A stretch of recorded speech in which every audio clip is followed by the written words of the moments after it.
Good morning, team. It's Thursday morning of the last week of the campaign.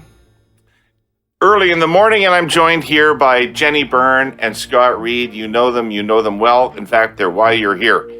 And Nick Taylor-Vasey from POLITICO is also with us. We're getting down to the short strokes of this show. We're going to have a whiz-banger today. Start us off, Nick. What's in the political playbook? What's happening? Nick. And what deep, dark secrets from the NDP did you uncover last night while you were out? Nick. Scott, I'm right here, Scott. Yeah, but the lights are off behind you. Are people asleep? Sure. Should we whisper? Can you believe that actually there's like 8 different lights on here? This is my parents' place in Scarborough, and I can't make it any brighter right now. This is the best. I've got a big like webcam light shining in my face. That's the best I can do. It's spooky. There's a man with a balaclava just peeking up from behind the corner. I hope there's some legitimate story behind that. Where do we start from yesterday? Man, second former prime minister in as many days on the campaign trail with the leader. We had new restrictions announced in Alberta that aren't just restrictions, like another clampdown coming that Jason Kenney announced last night. We kind of cover it all in the playbook. We talk about the debate after the debate that's still going on in Quebec, and my personal favorite part of today's newsletter is inspired by the three of you, because you earlier this week, and Scott, this was a curse of yours, you said, don't just look at polls if you're a journalist and say, oh man, it's a dog's breakfast. What are we going to do? We can't really guess because we don't know what to guess. So we sort of broke down a few fun vote splits that could tip the election one way or the other, maybe turn a close race into a blowout. Who knows? It's all hypothetical, which means I can't be wrong. But if I'm right, I will tweet about it. Absolutely. Welcome to the club. You're an official member of the club now. Unaccountable bullshitters, to the right, please.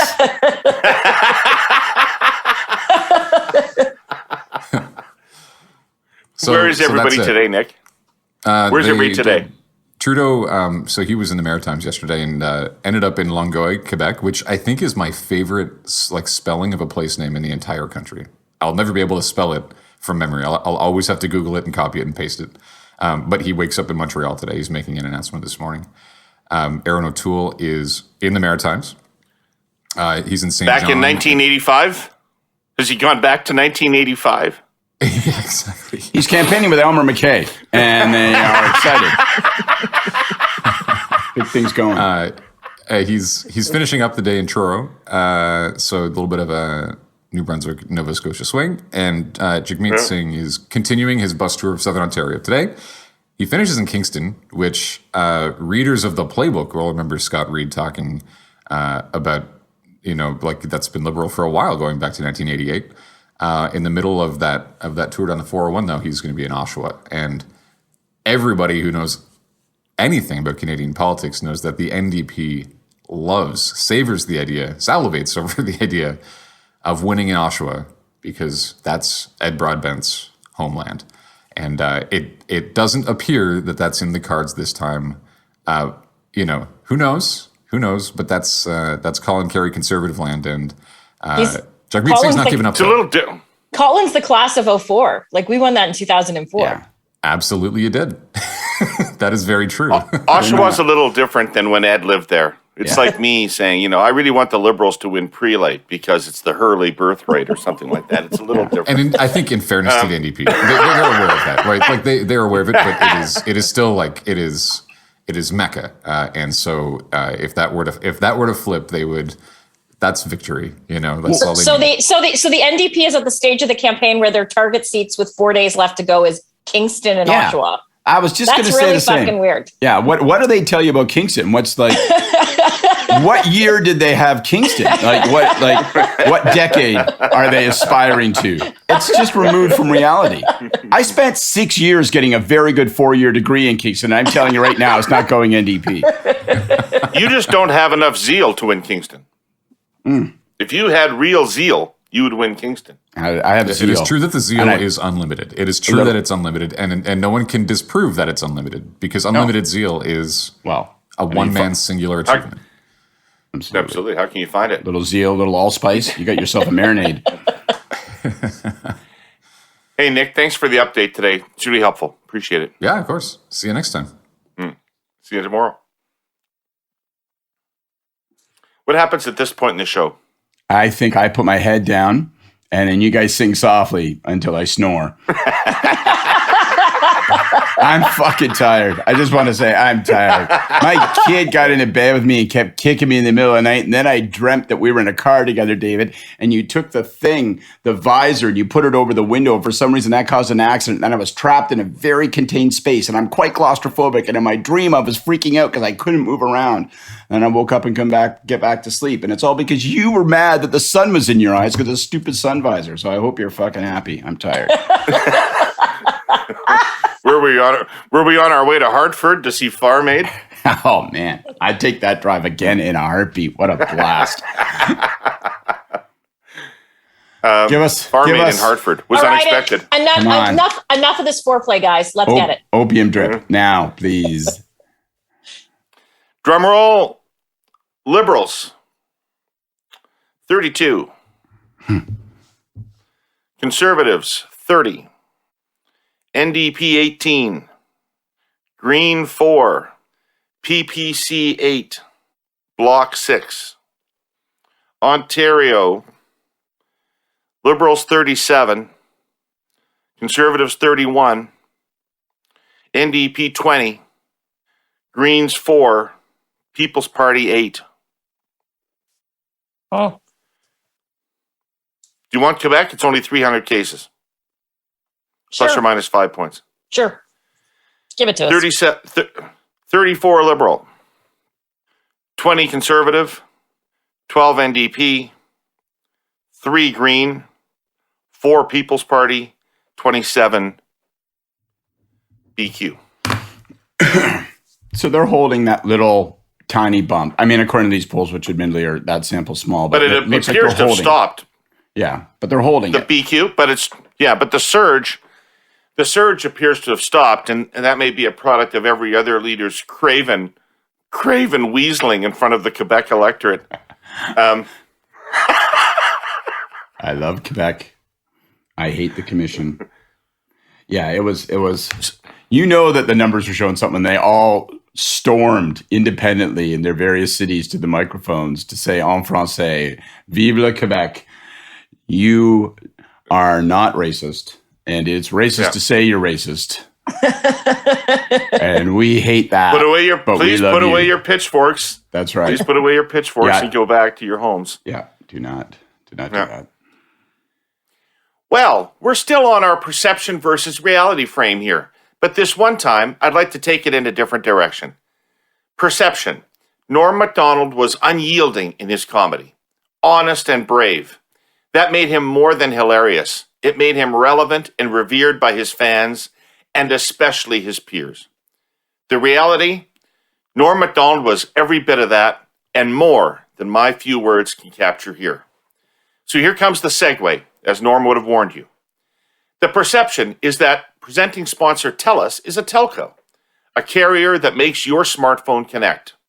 The reality is, Telus is more than that.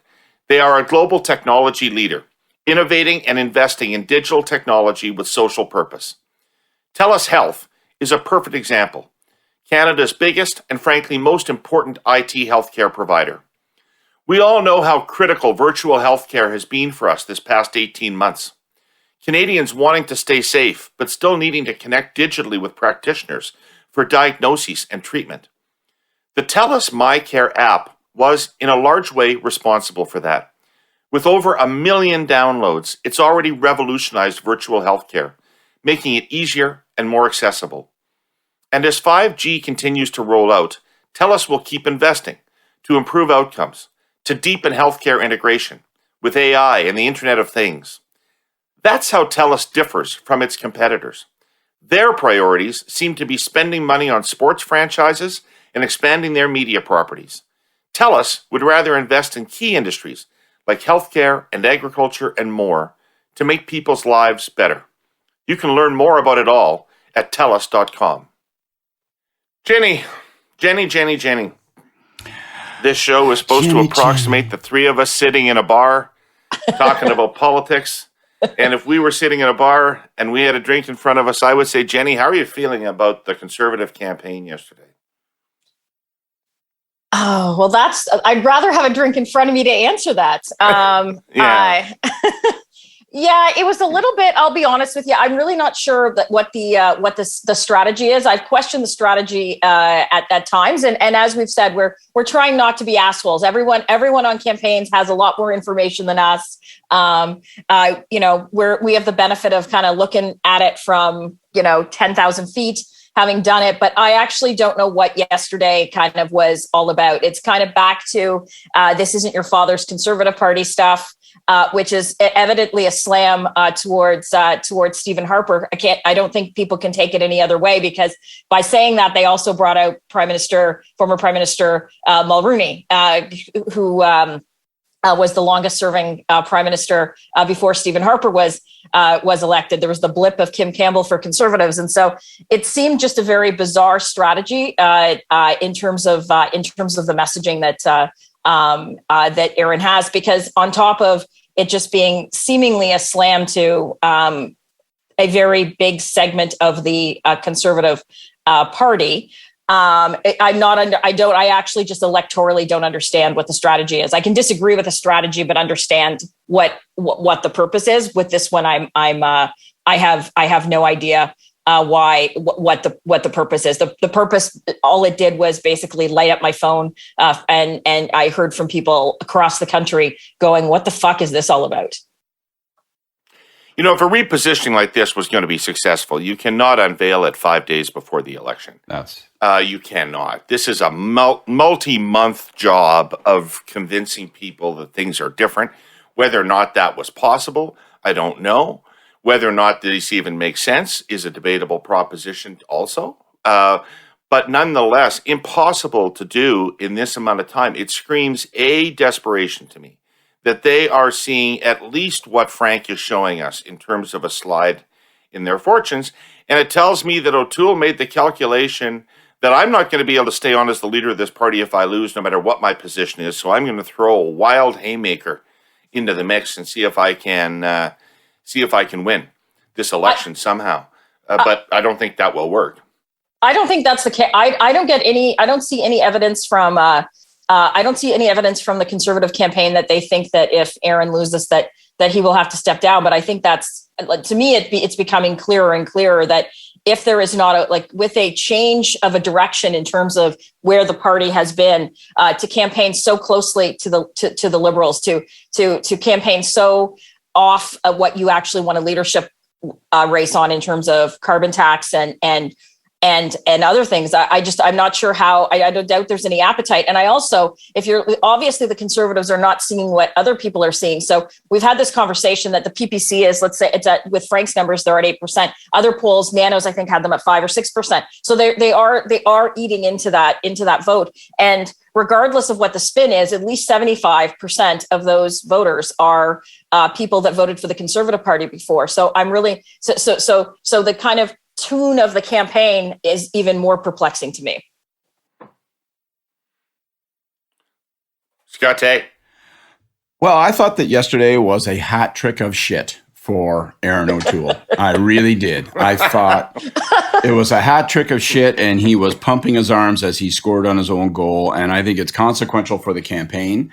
And I think it's got big consequences after the campaign, particularly with the Conservative Party. And we'll come to what's happening in Alberta with Jason Kenney. But the first thing in that hat trick of shit was obviously, you've got the lockdown measures in Alberta and how that figures in these last few days when you're having a debate around vaccine passports already. And now where's that leave O'Toole? He's sort of stranded with videos of him saying that Alberta handled it better than anyone else. But on the other hand, he's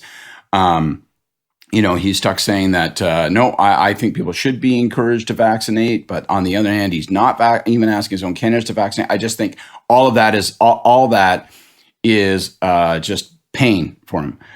But then you look at yesterday's events and all what you're talking about.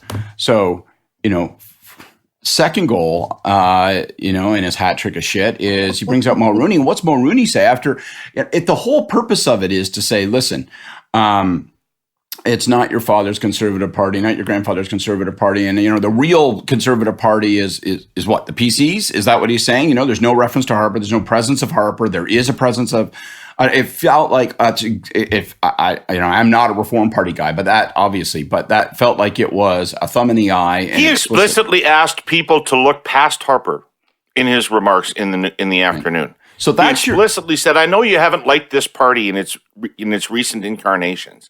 And I agree with you. There's been problems and flaws in it. Yeah. You got to look past. And then he brings out Mulroney. It's clear as a bell. It was clear as a bell to me. And I don't know. I'll set aside, you guys are both talking back and forth about what his motivations were and what he thinks that means. But I don't know. I won't even go into what I think he thinks it means. But clearly that was a deliberate strategy. And I cannot for the life of me figure out how they think that works and is persuasive to anybody in the last few days. He ran as a true blue conservative. So it was his message to his own party. I sold you a bill of goods when I ran. Now in the final days of the campaign, I'm going to tell you that was all bullshit. Guess what? The rest of Canada is also listening. The knock against you is that you are nothing, that you're not about anything, and there's no you in there. And so that seems to just be validating it. So it feels to me like he's really ripped open scars and stitches that felt like they'd healed over in the Conservative Party, but he really ripped them open yesterday. I don't think for any clear electoral gain. I don't think it advances his campaign. And then the third goal he scores on himself is that Mulroney, this is barely getting mentioned, but then Mulroney, when he goes up there, and if the whole thing is to say, we're the acceptable moderate, don't be scared of us conservatives, Mulroney gets up and says, well, if Aaron's elected, he's going to rip the asshole right out of this country. He's going to have to make decisions that we've never imagined. I mean, he may have to bomb Godzilla with the nukes, folks, and you're going to be standing right there chewing radioactive salt. And I was like, what? His whole, and I know it's just, and I love Mulroney. I genuinely love Mulroney, and it's just the natural bullshitter Irish exuberance out of him. He's going to have to make big decisions. I had to make big decisions. We're all big decision makers. But it was contrary to not only O'Toole's message, but the whole purpose of the event, which is, don't worry, we're PCs, we're cool, we're moderate, you don't have to be scared. Right. And then he's out there just saying, oh, but let me tell you, if you elect this moderate, boy, oh boy, he's going to just rip your paint right off the back of you. So, I mean, to me, it was a hat trick of shit. I don't know what they I genuinely feel like maybe the wheels could come off this Conservative campaign in these next few days. It feels like something is really, really fucked up at headquarters in terms of what they're thinking, what they're doing, and it looks hairy to me. Hairier than people are saying. Herle Decision Desk says we're now back into the conversation about minority majority versus who wins. Yeah, I can believe that. Not to belabor it, but yesterday it seemed that the people driving strategy or driving that were writing the stump or writing strategy for Stephen Harper had actually never been involved in the Conservative Party of Canada, the modern Conservative Party of Canada that merged with the PC Party in 2003, leadership race in 2004, and then governed for a decade in the 17 years that followed. It felt like people. It was like people that just kind of walked into the campaign from 2002. It all had, because I lived through that. I worked for Stephen Harper. I lived through walking into HQ, and there was a merge between PC employees and Conservative and Canadian Alliance employees, and there was no friction. It was actually it was a seamless. There was never any fights. Well, you guys did this in 1988, and we did. It never existed. The only times this has now existed has been since that there's been any controversy or conversation on this is since Aaron has been elected leader, with him bringing it up. And Scott, to your point in terms of the membership, it's actually not. It's almost even worse. It is almost like he has said, "You want to know something, Conservative members? I fucking duped you. This is always who I was. I fucking duped you to believe that I was a true blue Conservative, and you stupid fucks voted for me, and you got nowhere else to go. So you're totally going to vote for me this time." The problem is that they do have alternatives, and that is why we're seeing that is why we're seeing an increased support and people going out and looking seriously at the People's Party. It has nothing to do with Max. It has nothing to do with vaccines. It has to do that they don't feel that anything the Conservative Party is putting in the window this campaign, it interests them.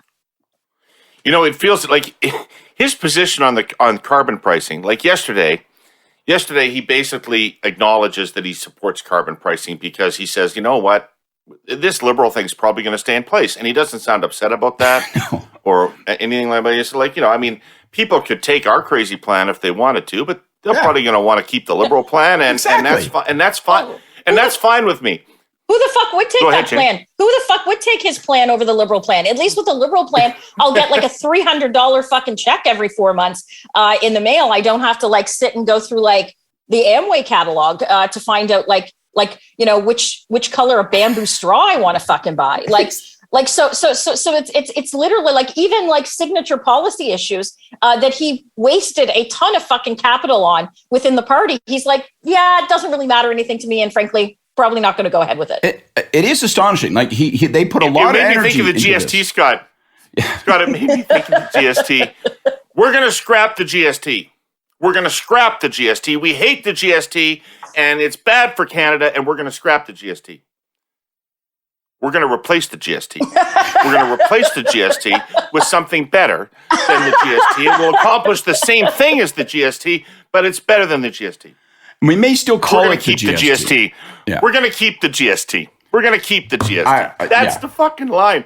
Except we at least waited until after we'd won the election to do that. It's a strange thing to do 4 days. I mean, I sound like Jenny now. She's yelling at me. Why just adopt all the Liberal policies? He's literally doing that at the end. I don't see, now I'm actually the one asking for differentiation. Look, if you don't like my beer cap personal savings account plan, that's fine. You can just, instead of trading in those bottles, you can just keep the Liberal thing or what. You know what? It doesn't matter. Like, I just want the job, man. Like, whatever the fuck it takes, okay? I want the job. I mean, this knock on him about he'll say anything, I think really does start to resonate because you go, well, like you are saying anything. You're saying anything and everything. You're just all over the goddamn map. I'm about nothing. What is it you said you wanted me to say? That's what I'll say. So I'm going to continue here with my recent recurring theme of perception versus reality. And no need to worry, loyal listeners. I'm not going to slander Billy Joel again. Piano Man was perceived as a masterpiece because in reality it was, especially by people who order tonic and gin. Anyway, most people probably perceive that running a railway basically involves hooking up a mile's worth of boxcars to a locomotive and hauling them across the country. The reality is an awful lot bigger. Our sponsor, CN, runs a Class 1 railroad. That means it's among the 7 biggest railways operating in Canada and the US. It's also exceedingly modern. To compete in the shipping business nowadays, you have to achieve a stunning level of efficiency. Goods have to leave and arrive exactly as scheduled, and the journey must take the absolute minimum amount of time. CN has people who monitor shipments from overseas while they're still afloat on an ocean on the other side of the world. The company has streamlined unloading and loading at marine terminals, mines, grain elevators, and factories. It operates its own fleet of trucks to cover the final few miles of shipment. Working with US and Canada Customs, CN has used technology to speed up border inspections. I'm not going to get into explaining precision scheduled railroading. The term sort of speaks for itself. CN has perfected it. And of course, I've talked here about the extraordinary technology and training CN deploys to ensure it's all done safely. CN's operation is massive, profoundly coordinated, and utterly essential to our economy. CN is a success because it's extremely good at what it does and is never satisfied. Sort of like a great musician. Apologies again to Broadway show tune writer Billy Joel. Jenny, who's Waleed Solomon? Waleed is a lawyer from Toronto. He's been involved in conservative politics for as long as I've been involved. I met him in 1997. He was the head of the PC Youth Federation, or whatever it was called, and I was a young reformer at the time, and that's the first time I met Waleed. So he has been involved and been a very good friend of Aaron for many years, decades. Well, he designed Patrick Brown's campaign before Patrick Brown was dumped, and I understand he's a significant force behind this campaign. So he's obviously a person that's trying to run PC campaigns out of the Conservative Party, right? Yeah. That's my impression. I know Waleed a little bit. I've met him a few times. He seems like a nice enough guy.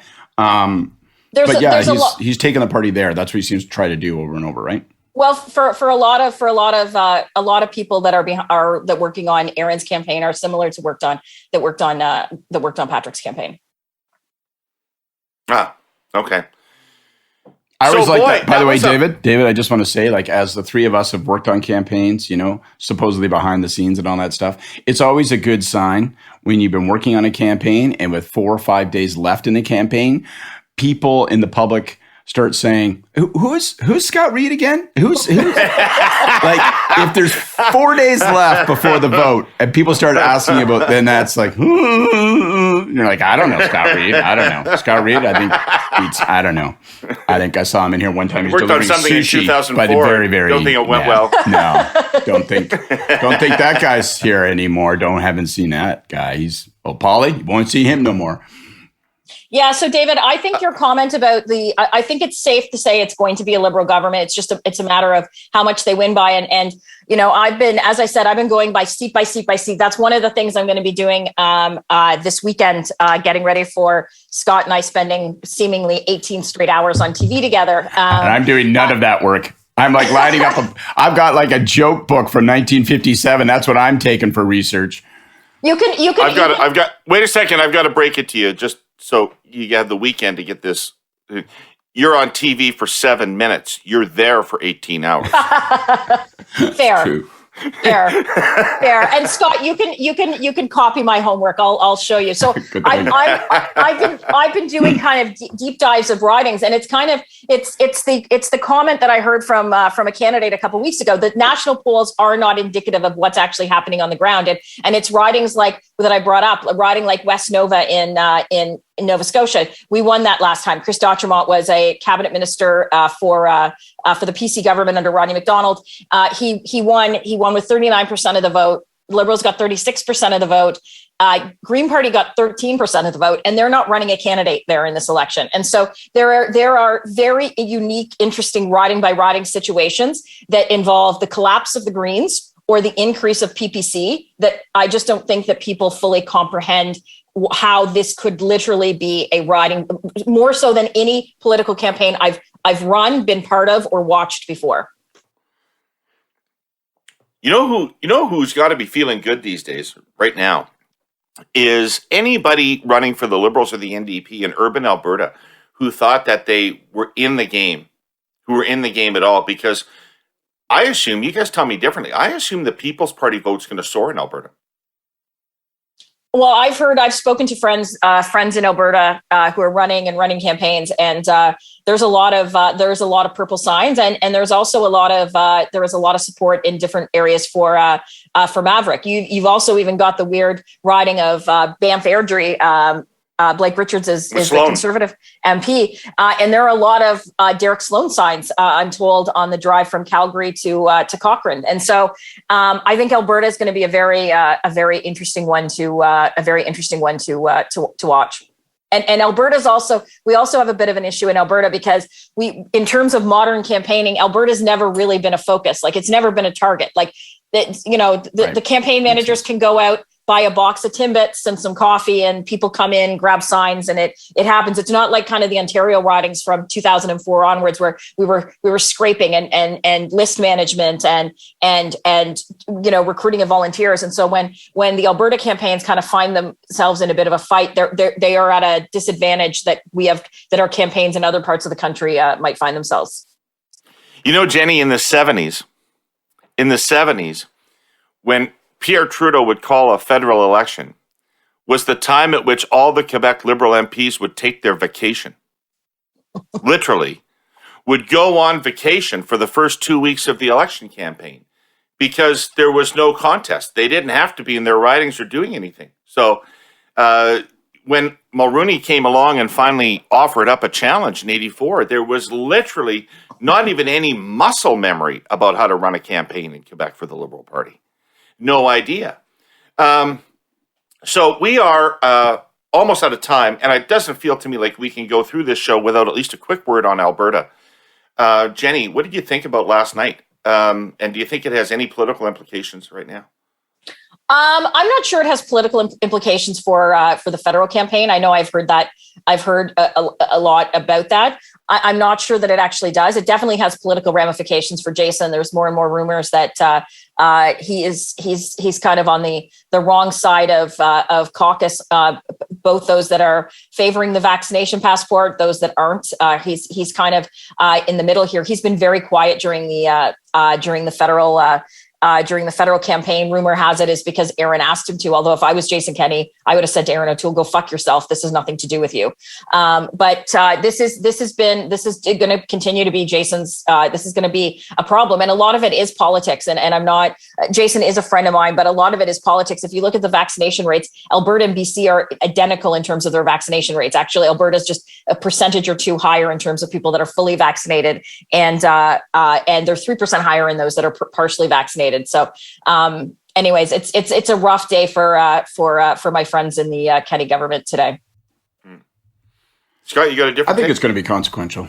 I think it's going to be consequential in that I just think that if one of the elements of the closing argument for the Liberals has been, listen, it matters. The stakes, you might have been mad about us calling this election, but don't confuse that with this election doesn't matter. This election really matters. We are facing this fourth wave, and maybe that means you're mad at me for calling election a fourth wave, but we have this fourth wave. It's consequential who you pick. Aaron O'Toole, I think that video of him endorsing Jason Kenney and praising it as the best model in the country is going to haunt him for the next 3-4 days. I think it will be. I think the Liberals will re-up that as part of their messaging and toughen that up this morning. But I think they got to be careful, because I think you have to be very careful about looking like you're dancing on the misery of Alberta's healthcare system at a time when people are genuinely. Jason Kenney didn't want to do this, obviously, right? He didn't want to set himself up for what he's going to get from his caucus. He didn't want to be in this place.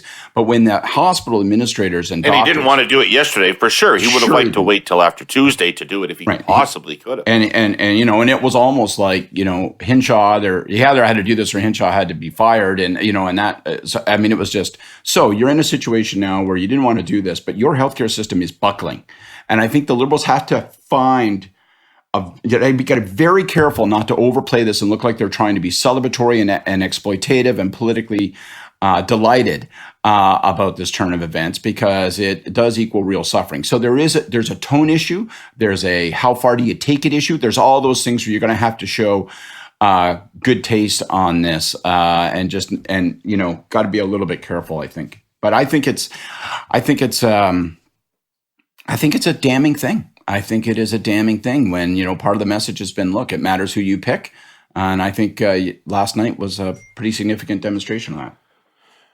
I just think that if the pandemic's in the news in this way, in terms of being a threat and being still around, that's probably a good day for the Liberal Party. Electorally, not a good day for the Conservative Party. The Conservative campaign was really predicated upon a post-pandemic economic message, rebuilding message. And they needed the pandemic to be behind them. We know that to be true, David, and we know that to be true because yesterday they had inflation numbers out, and it's not penetrating. In a different campaign, the fourth wave wasn't happening, where last night in Alberta didn't occur. That would be the news and the story of the day, and they'd be pounding on affordability and inflation, and it's not breaking through right now. Well, it's partly not breaking through because no one's been talking about it. You can't, to your point about resetting a campaign, you can't all of a sudden start talking about something that you've ignored for 6 months previous. David, right. Do we have 1 minute for a story? Sure, always. Because you said earlier, talking about what Jenny and I on Monday night are going to be on television for 8 hours, but only speak for 8 minutes, and we all know that's true. And it reminds me, in 2008. In 2008, I was working with CBC, and Gordon Giffen, the former U.S. ambassador to Canada, and I were in the box, as they called it. Great guy, by the way. Wonderful guy, terrific guy. And Gordon and I, one of our all-time greatest, funnest nights, talking with Rod Love in 2000, watching the 2000 U.S. presidential election at Gordon's ambassadorial residence. Jesus Christ, what a fun night! Rod Love, God rest his soul. What a piece of work, what a character. But in 2008, I'm in what they call the box on the 4th floor of CBC's building with Gordon. And we are one of 33 locations that CBC is trying to juggle. They've overproduced this U.S. presidential election of 2008 beyond belief, right? And at that point, Evan was also still working for CBC, and Peter was the anchor, and he was just constantly having to go to this person. There were 37,000 different panels. And so we're sitting there in this box with these hot lights like shining down us, and we're waiting. And every once in a while they come into our IFB and they go, "Gentlemen, we're coming to you soon." And then they'd be like, yeah, we're not coming to you. Sorry. We're going to something else. So it just goes on and on and on. And we are seriously, I'm not kidding, over an hour and a half for sure. We're on TV and no one's ever come to us. We're just sitting wired up in this box. And finally, they say something and Gordon leans over to us and he leans over to me and he goes, "This is bullshit. When are we ever getting on?" And next thing you hear is, Gentlemen, mic's hot. Mic's hot. Gentlemen, mic's hot."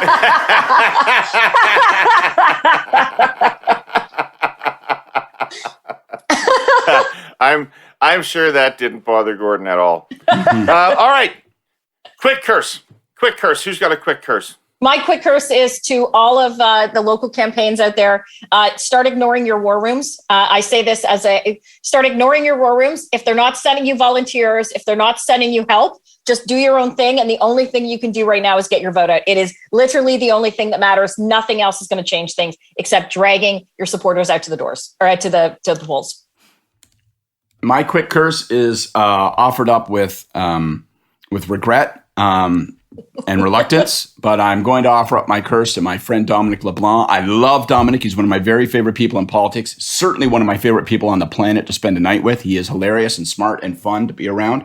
But I think he made a mistake yesterday when he talked about, okay, we're on the verge of a majority. We're going to get that majority. I think that is exactly the wrong set of sentences that should be coming out of the mouths of Liberals right now. I do think that there's a lot of movement. Amen. Yeah, I think there's a lot of movement happening right now.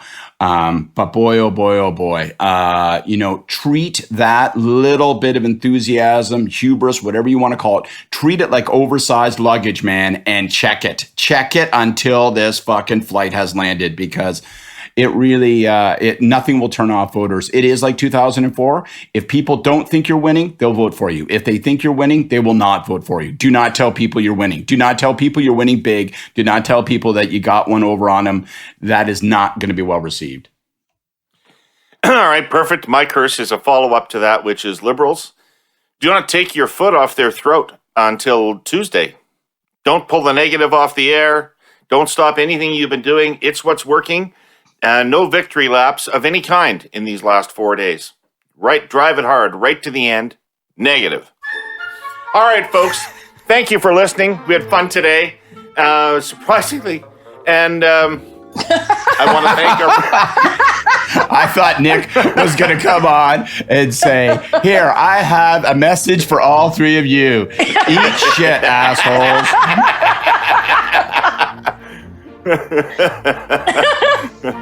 I want to thank our presenting sponsor, Telus, and our sponsors, CN Rail, EKOS, and Frank Graves for their daily polling data, Politico, and Nick Taylor-Vasey for the update on the campaign developments. Thank you all for listening. We're obviously back tomorrow morning with more Curse of Politics.